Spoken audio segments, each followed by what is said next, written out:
You're listening to Two Beers Until Phronesis, a philosophy podcast for students, graduates, and anyone else interested in ideas. Alongside regular guests and friends, we discuss some of life's big questions over a few beers. Enjoy.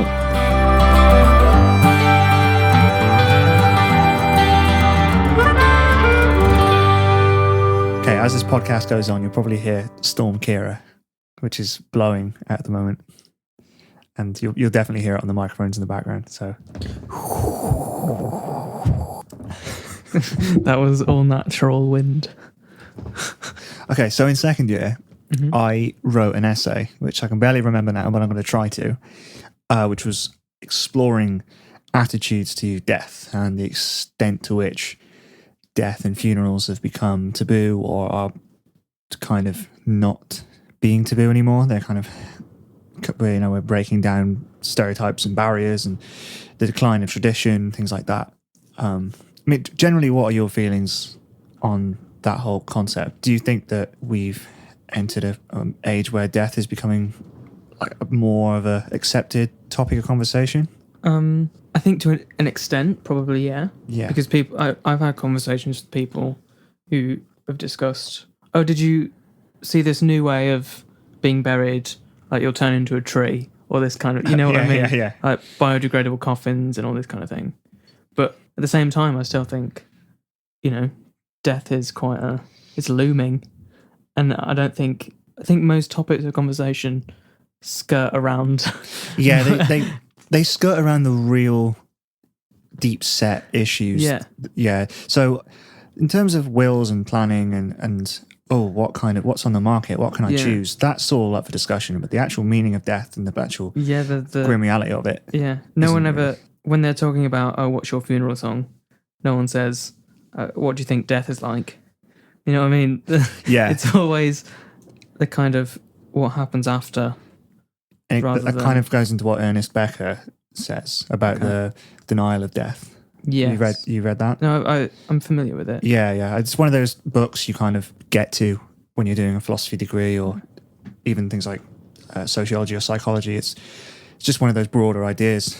And basically, he wants to say that all life is just the avoidance of having to face the reality of death, and that all the social constructs we have are in aid of that. Yeah, and I think there's definitely some truth in that. Oh, definitely. Yeah, because you see the actual work being done by a minority of groups. Have you heard of Death Salon? What's that? There's Death Salon. There's a few others. They're trying to sort of promote. They're groups that promote death. Yeah, death and actually taking death seriously in conversation. I think, are those the people who like their merchandise is a T-shirt that has future corpse on it or something like that? Yeah, they have I've seen people walking around with like change the stigma around death. I'm a future corpse. Yeah, it's definitely part of the same movement. Yeah.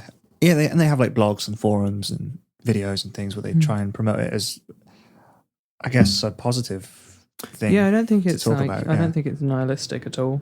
I don't think it's not a kill yourself, you might as well be dead anyway type movement. Yeah. I think it is definitely. Yeah.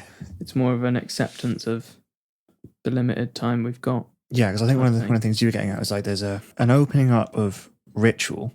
So ritual is being explored in lots of different ways socially, but that ritual in itself is relatively meaningless because it's in terms of the content that it's like ritual with no substance. So, turning yourself into a tree or biodegradable coffins, like you were saying, or like different ways of cremating. These are all extensions of ritual, but they're not really saying anything of much substance in terms of expressing a real attitude to death and by extension life. I feel like they're just fads or products, as opposed to something spiritual or something meaningful. Is this what you said in your essay? Yeah, this is. So it's a toss-up really, because it's. I think both things are happening at once, and it's very difficult to pin down which of these is the reality. I'll link the essay in the show notes, but I think ultimately I kind of came to the slightly cynical conclusion that at least we're talking more about death, so that may open up the conversation properly. But I think ultimately it's a good thing that there's a greater plurality, there's a greater choice when it comes to death. But whether people are actually taking that choice seriously or just competing with other people in the same way they do in life, it's keeping up with the Joneses. I want to have a cooler funeral than your funeral. Yeah.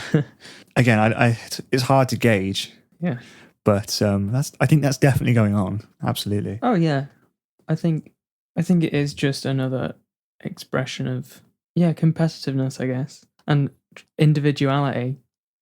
That's people are trying to express something in these kind of products, but they're not, as you say, they're not necessarily tied to any significance. Yeah, I mean, adding a rock song in your funeral, it's more diverse, but it's not necessarily saying it's more liberal is probably also as opposed to like a hymn or something. Yeah, right. It's like saying it's more liberal is fine because it is. There's definitely a more liberal element to it. I guess what I mean by that is deconstructing orthodoxy. Being a little bit out of the box and more explorative who you are and stuff, and being more personalized. But I think that might be a good thing as well, though. I understand that it might not have the spiritual significance. Yeah, I'm not saying it can't, but I'm skeptical as to whether it always is revelatory of that the person. As you say, it makes it more personal, and you're not there grieving God. You're grieving the person. Yeah. So I agree to an extent that there might be an element in some cases of like, I don't know, trying to outdo someone, maybe.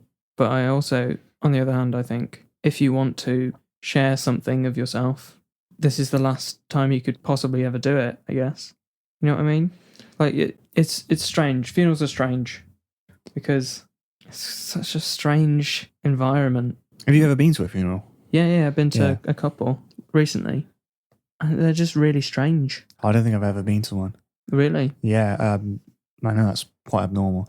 I was offered to go a couple of times. People like very distant relatives and things, or people I would have known, but I would maybe have been too young.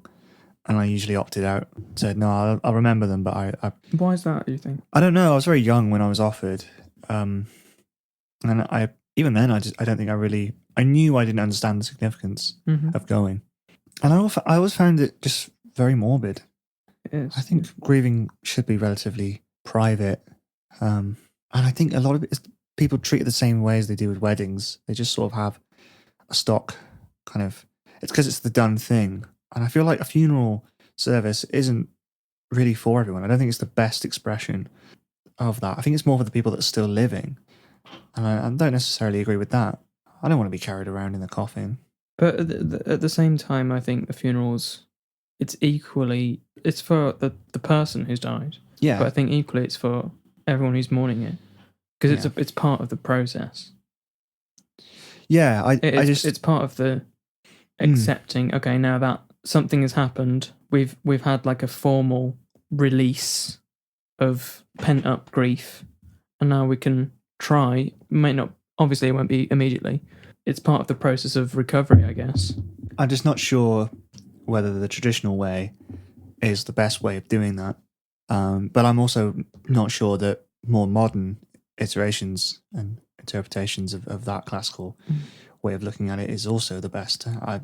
I feel like it's dependent on the person. I feel like some funerals, you can kind of get the sense that people were never really thinking about it. Half of all relationships, partners don't know each other's wishes. So that, even just in a practical sense, that tells you something about how unprepared people are for death and for thinking about death and talking about it. So definitely in this like spiritual sense, and this, how do I best express what my life was worth and kind of how other people can relate to that in terms of actual funeral planning, in terms of the real substance you want to put into it. I think that's similarly not thought about. So the idea of going, I mean, I wasn't thinking this when I was 5 or when I was offered to go to a funeral, but still, that's still my feeling. That's always really been my feeling since I could come up with that. And I've always just thought, well, I don't think this is the best reflection of the person. I don't think standing around with umbrellas and again, I've never been to one. I next time I'm given actually a full opportunity to go, I will. But there are cases where, say, a person knows that they're going to die, so they'd plan it. Absolutely, so that they they request specific songs, or they ask their guests to. Because some people say, "Oh, I don't want it to be morbid. I'd rather people celebrate life." Yeah, I'm 100% on board with that.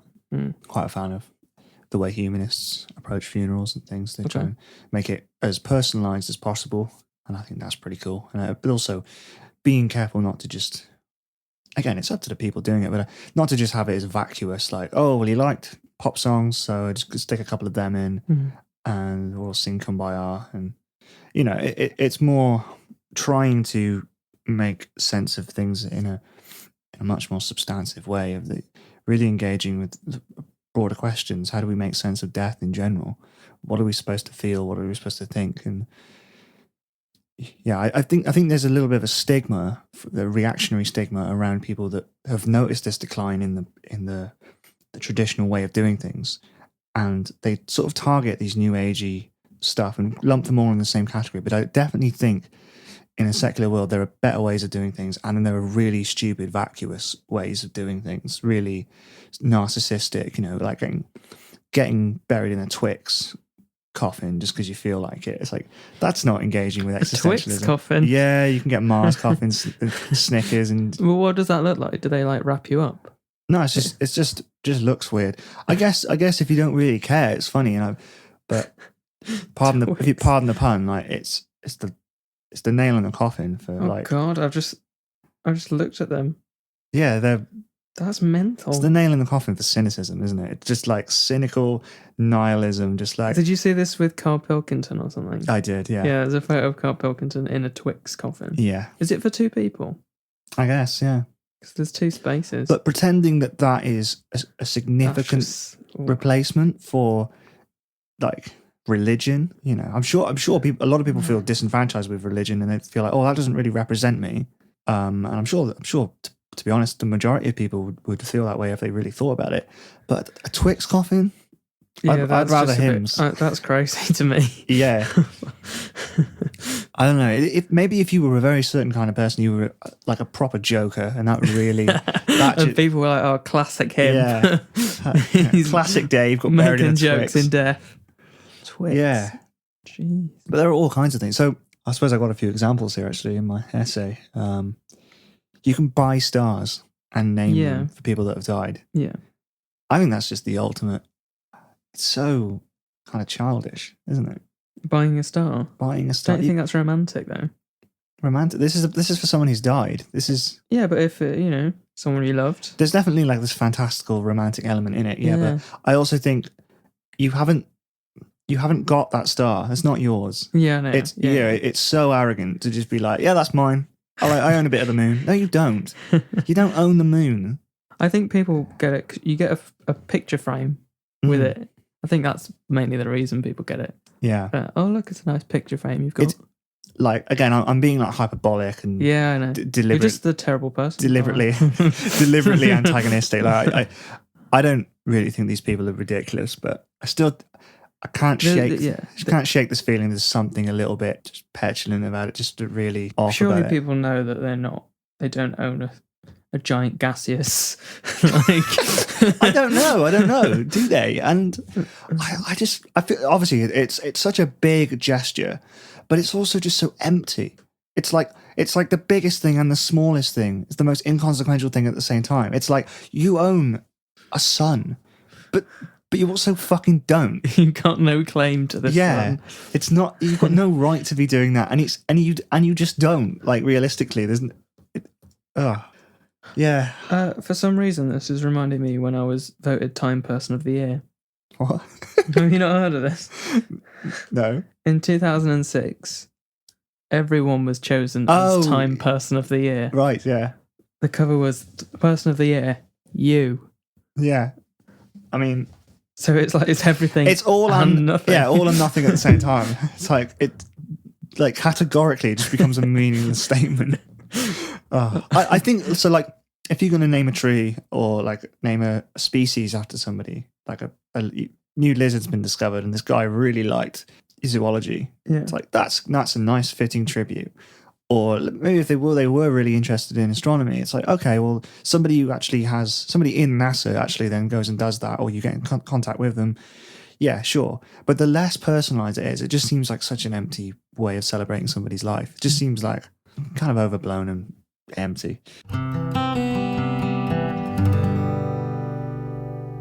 Have you heard about this thing where people are all dressed up at their own wake, sat at the table? No. There might be a picture of it in like included in my essay. What should I type? I don't know. Living wake? No, that won't get it. Living funeral, pre-funeral. A living funeral, also known as a pre-funeral, is held for a living person. Oh, that's not it. But that's weird. That's a strange concept. A living funeral is usually done by someone who knows that they don't have much time to live. Whether the reason is terminally ill or old age, the person knows death is near and could use it as closure. It is used to celebrate the happy times and forgive the body for, quote-unquote, failing. It's a bit weird, isn't it? Do you know what? I don't mind that concept. Yeah, but isn't that just like, why do you need to call that a funeral and not just like a piss-up?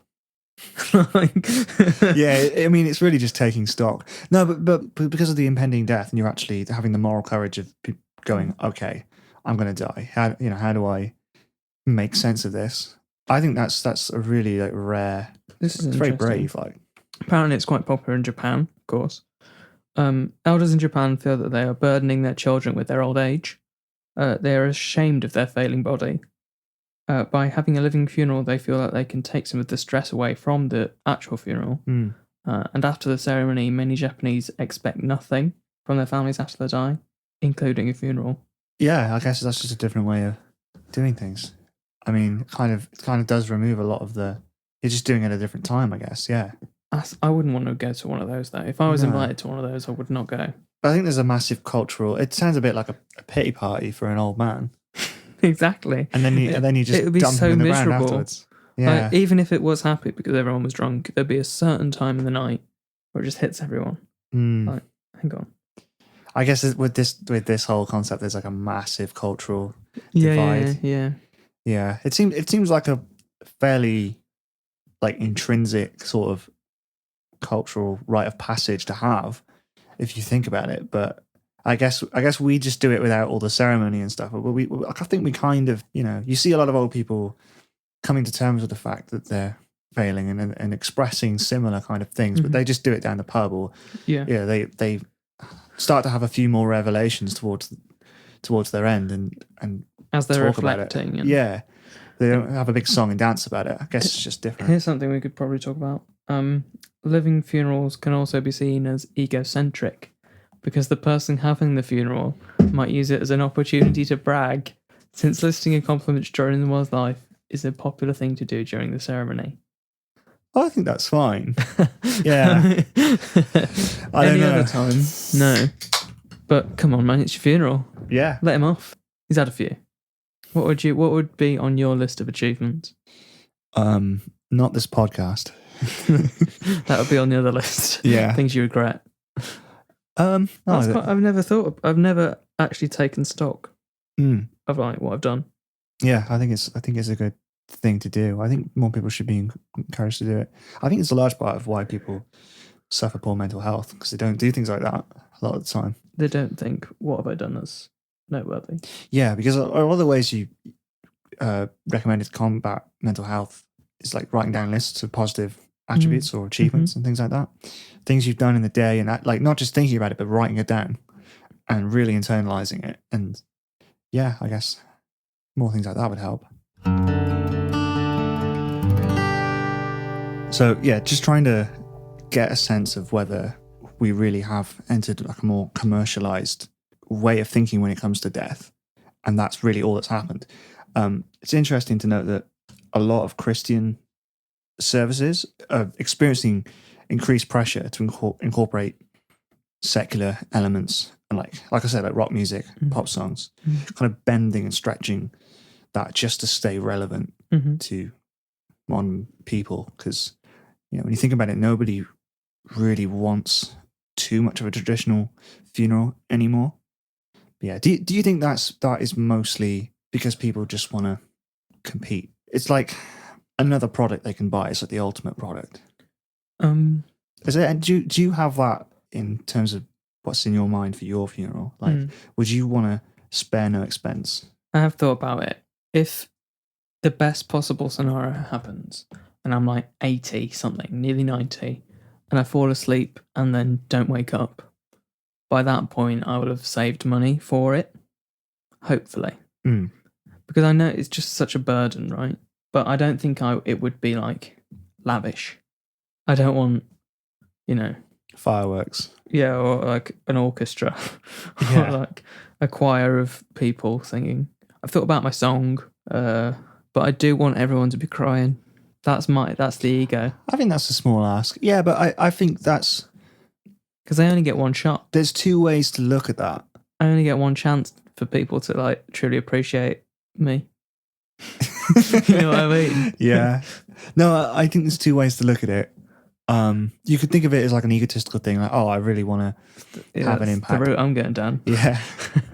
Or you could think of it as like, I want my life to mean so much. I want to have engaged in life so much that I leave such an impact that, I took my life so seriously, and I tried to make others, feel good, and I tried to really make a mark in a positive and informed way. Mm-hmm.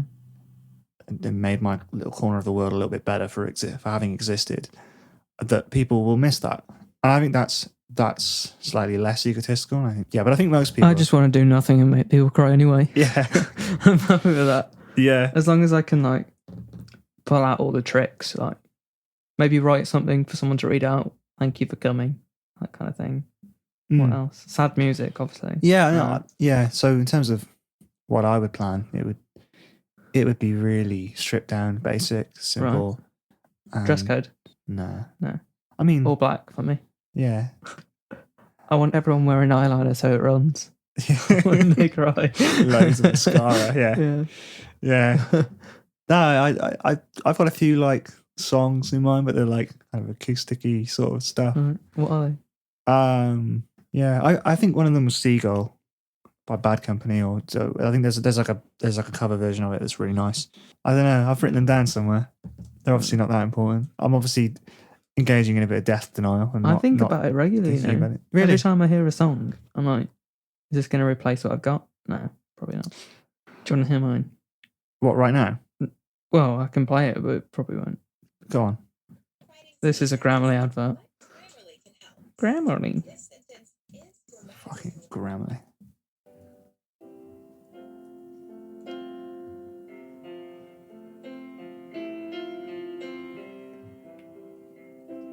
That's nice.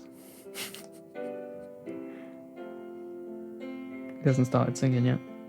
I can tell because I'm hearing it with you.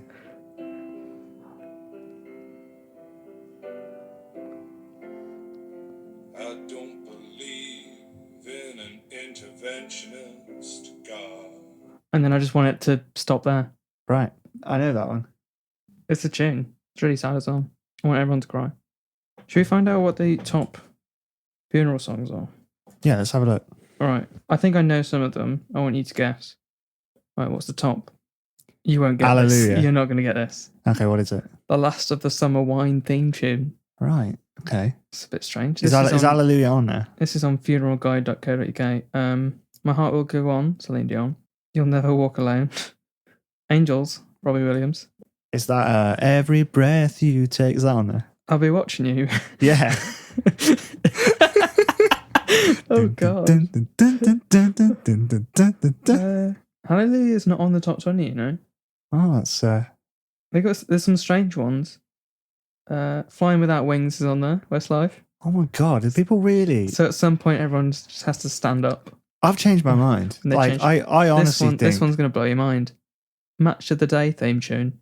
Yeah, well, that was something I found in my research. Football-themed funerals are just so popular. That's quite a strange choice, I think. That's not... Yeah, what a strange choice. They got people going in the background. Yeah, but do you do the same thing when you hear it? You start like shouting it. You go, da, da, da, da, da, da, da. You know what I mean? Everyone's like, oh, da, da, da, da, da, da, da, da. So it'll be that, and people crying, and people going, no, da, da, da, da, da, da. Like, it's quite strange, actually. That's bizarre. Apparently, it's played at weddings as well. Yeah, you get a lot of like football themed weddings and funerals, and I guess it's just religion replacement on a cultural level. It's just that, isn't it? See You Again by Wiz Khalifa. Yeah, that Match of the Day one's got me. Yeah, I think the fact that there are a lot of pop songs, I don't know. I don't want to be that complete snob that says, oh, well, if you include or incorporate any sort of elements of pop culture, it immediately kind of invalidates any chance you have of providing actual real substance. But That would be a snobby thing to say. Yes, because then I'd be like Martin Scorsese. Hey, there were sort of theme parks. But I do think it's probably not quite as rich as it could be in terms of, coming from a tradition. I mean, again, I have problems with tradition as well. Like, it's just peer pressure from dead people, isn't it? You said that it makes the funerals not as rich. Mm. This can segue into, or the rich, what they call, they're not funeral companies, are they? They're Funeral directors. funeral directors. Mm. Oh, that's a job to have. Yeah.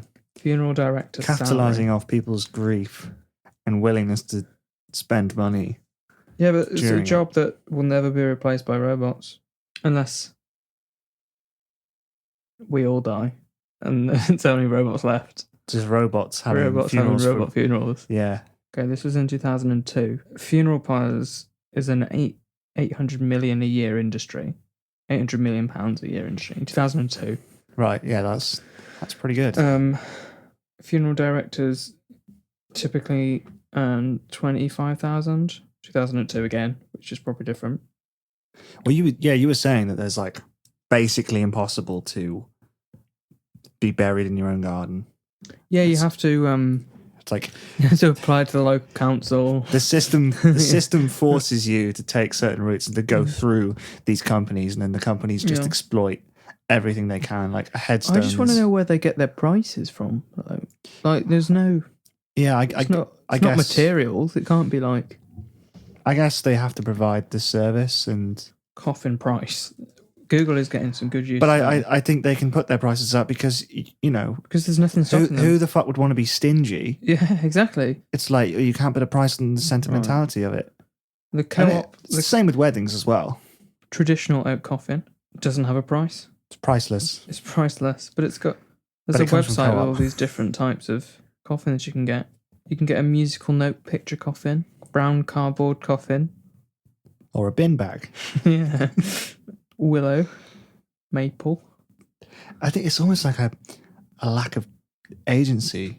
If you don't go through these places, it's like the agency is taken away from you by the system. So society will not allow you to just pop your dead uncle in a bin bag and bury him at the end of the garden.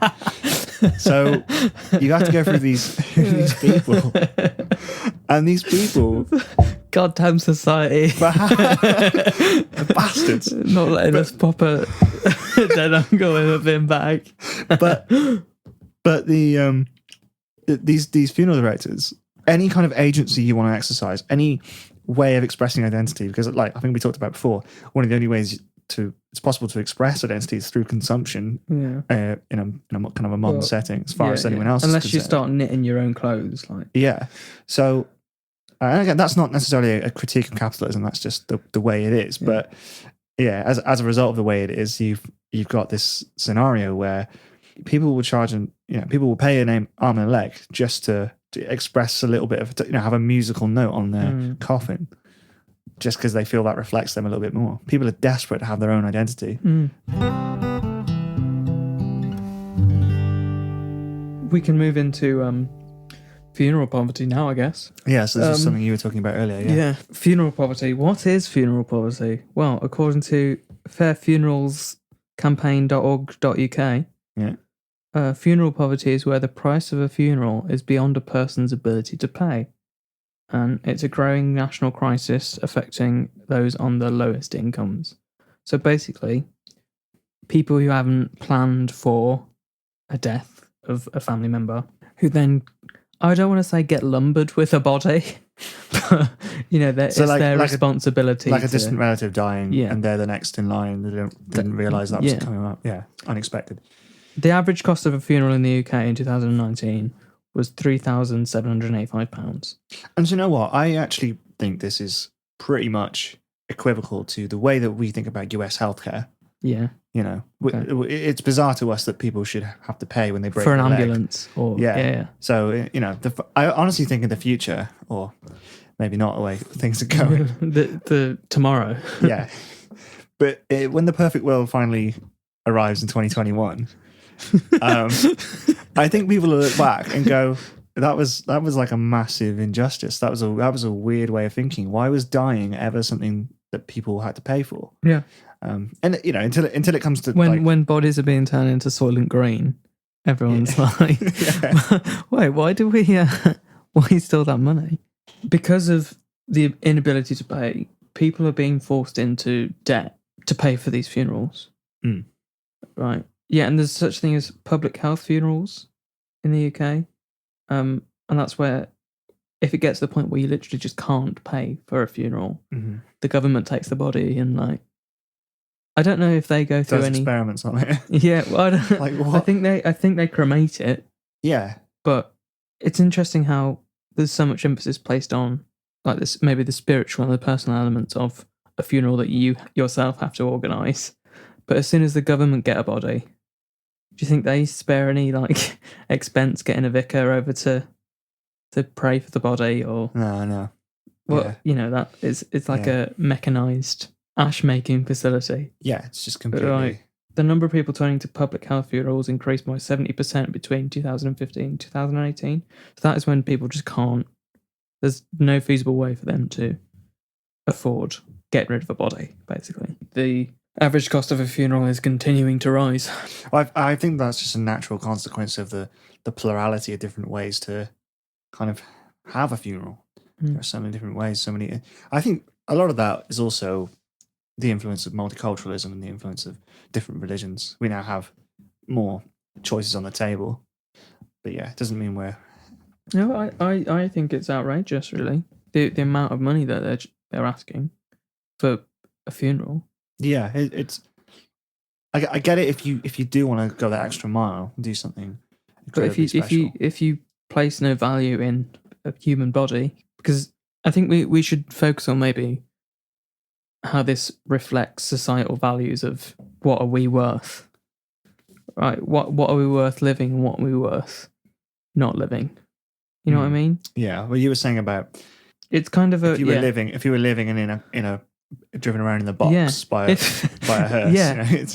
If you were to buy yourself a box and then maybe rent a hearse, drive around in it real slow, that wouldn't cost thousands of pounds, surely. Yeah, but it's people capitalising on a market that exists, and therefore... Yeah, then there's no way of, comparing.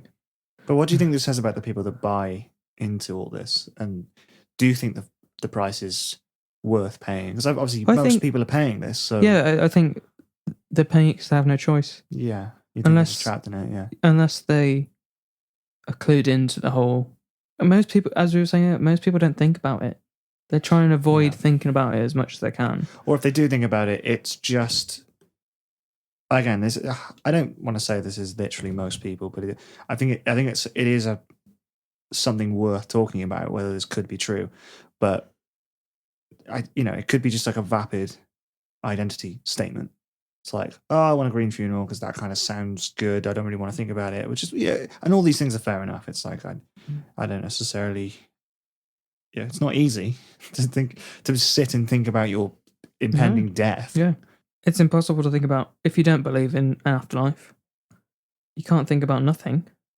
It's just impossible to think about just not existing. It's virtually impossible to comprehend. But also the implications of you eventually not existing. The thinking about things like legacy, and it's like these are difficult things to think about ultimately. And I get why people do that. I honestly think it's like retail therapy to the extreme. When people go for these really lavish things, it's like that's interesting. People don't want to think about their life, so they'll go out and buy a bunch of clothes. People don't want to think about their death, so they'll just throw money at it. Okay, you know what I mean? That's interesting, though. It's like I don't think it's necessary. I think it's actually the opposite of engaging with death. It's By blindly throwing money at it. yeah. I haven't thought about Nor an I before, that. before 2 Before it seconds came out your ago. mouth. Funerals are just retail therapy. Oh, that's a quote. Stick it on the CD that we'll be handing out to people. What were Please you- listen to this podcast. Look at these quotes. What were you saying about reverse abortion? Yeah. Yeah. Please, dear listener, take everything we say with a pinch of salt because it might all be bullshit. Several pinches of salt. A As- gallon. It might all be bullshit, as proved by Connor's previous quote. It's retail therapy. But when I was kind of thinking in my own little mind about the value that we're placing on dead bodies, I kind of started thinking about arguments about pre-life bodies. Yeah, but So- people only care about humans pre and post life. Pre and kind of post thing. life. Yeah. Right. So in the extreme cases, you've got pro-life, far right pro-life American organizations. Who don't necessarily care about migrants or No, like or homelessness. yeah. Or, children being separated at borders. all very topical. Yeah, look at us, Storm Kira, immigrants. It's like the people that care about animals more than humans. Because Right. I have come across. And I feel like that's because the animals can't stick up for themselves. Yeah. Yeah, it's that kind of innocent. Yeah. Okay. Yeah. So I guess what I'm trying to articulate is that a human body is not that person anymore, right? You agree? Human body Without- is an inanimate object. It's kind of thing. it's a clump of matter. It's like Yeah, I mean, you could say that a living body is also a clump of matter, but I think the absence of there's- consciousness. Yeah, yeah. okay. whether or not you knew that person, you have to admit like it's not that person anymore. Do you think somebody who's in a coma is still Still a a person. No. That's difficult. Yeah. I don't know. I think they've got the potential to be. Yeah, let's again. say they're never coming out of the coma. Here's the thing. So yeah, I would kind of treat a deceased person and somebody whose consciousness is never going to return as pretty much the same. Right. In terms so when we're building graves and things, Mhm. all we're doing is honouring a person's wishes pre-death. Mhm. It's like if someone asks you to go to the shop and you go, it's like yeah. it's just a functional kind Have of a cornetto, please. yeah. Can I have a cornetto? Can you build me a grave? Because that's what I would have wanted. Yeah. It's that. So regardless of whether they're inanimate objects or not, Yeah. what you're doing is you're carrying out a wish Mhm. from the person that was alive. It's like nothing new kind of comes from after their death. Mm. You're just honouring wishes and obligations they were wanted of you. I guess what I was gonna say is that one of my main problems with it is that you're placing monetary value on a person, and I think that's in any circumstance you can't put a number on an individual. I'm not going to buy you, am I? Even for 30 minutes, like not in that way. You know what I mean? You wouldn't want someone trying to value you. No. So what do you think needs to happen then? Going forward in 2021 when all our problems are solved and it's a utopia. I think if people thought much more contemplatively and reflectively Mhm. about life, I think that would ultimately end up extending to death. And I think if people put in the effort, the practical planning that they put into death, that they put into life, I think that would also be a very good thing. But I feel like there's a massive disconnect between the two things in terms of the planning and the practical effort people are putting into it, and also the kind of existentialism that is and isn't going on in both cases. I feel like people are treating life and death very differently. I just thought about something though. Don't they need to? Yeah. Sun Life.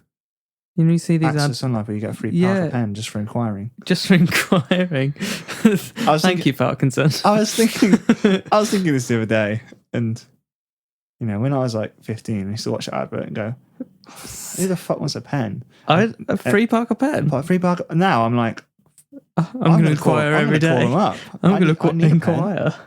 That's No, but you watch these daytime TV programs. Not that we do, because that's for losers. Yeah. But and literally just watching Come Down with Me. and they're all you can tell who they predict is also watching Come Dine With Me with us. Like they're nearly dead. They're nearly dead. Because all the adverts are Targeted. Yeah. like Sun Life cruises. Yeah. Like barge holidays. Vacuums and scooters. Like, so there is a certain level of planning, but that is in the most extreme consumer, like, heavy way. Yeah, it's like, I absolutely agree. Like get a free Parker pen. Yeah, that's don't worry about really taking seriously the impending nothingness that awaits you. Just think about that free Parker pen you're going to get. I do need a pen. Do you think you think you get to choose what colour? Imagine if it's like green. We've stockpiled these shit Parker pens, so you can have these free Parker pens. Nothing's worse than red. Oh, I don't mind red. There's only certain things you can write about in red, though. Yeah, it's like comments about other things. Yeah, when you're writing on other on other pieces of work. Yeah. Right, I think we're done.